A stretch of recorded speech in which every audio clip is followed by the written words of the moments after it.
dalam Islam. Saya Muhammad Fadil Robi dengan NIM 23820069, dan di sebelah saya Ibnu Kusmawati dengan NIM 2382 12041. Tapi gimana? Saya Nisrina Puratul Ain dengan NIM 2382 12042. Materi yang pertama yaitu definisi uang dalam Islam. Secara bahasa, yang berasal dari kata al-naqdu nuqud. Al-naqdu berarti yang baik dari dirham, menggenggam dirham, dan juga tunai.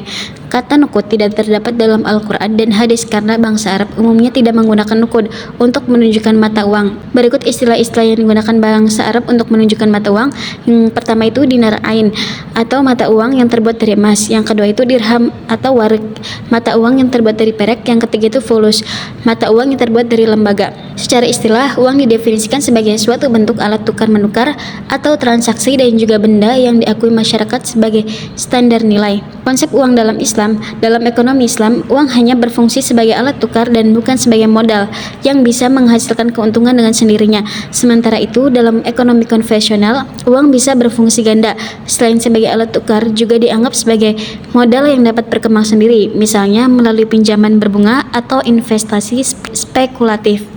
Prinsip uang dalam Islam. Yang pertama itu sebagai alat tukar. Uang berfungsi untuk mempermudah transaksi, bukan sebagai komoditas untuk mencari keuntungan. Kemudian yang kedua, ada prinsip bebas dari riba, gharar, dan maisir. Uang tidak boleh digunakan dalam transaksi yang mengandung riba atau bunga, ketidakpastian atau gharar, dan perjudian atau maisir. Kemudian yang ketiga, uang itu harus memiliki nilai yang stabil. Nah, uang itu harus memiliki kestabilan nilai agar tidak merugikan pihak yang bertransaksi. Kemudian yang keempat, ada dukungan aset real, di mana uang dalam Islam itu harus memiliki dasar pada aset nyata untuk menghindari spekulasi yang berlebihan.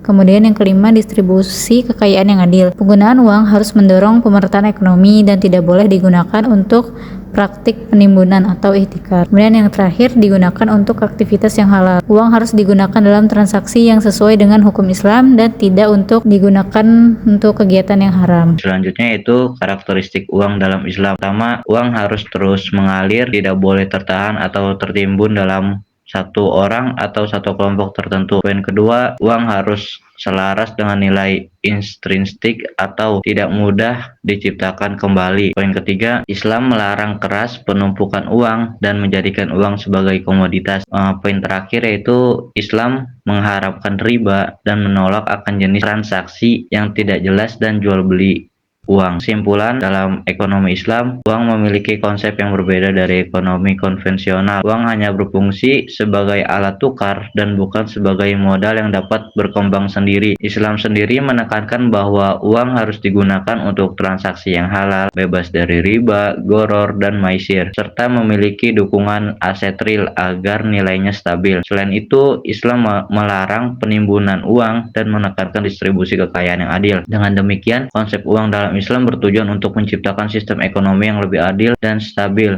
serta menghindari eksploitasi dan ketidakpastian dalam transaksi uang. Sekian pemaparan dari kelompok kami, kurang lebihnya mohon maaf. Bila taufiq wal hidayah.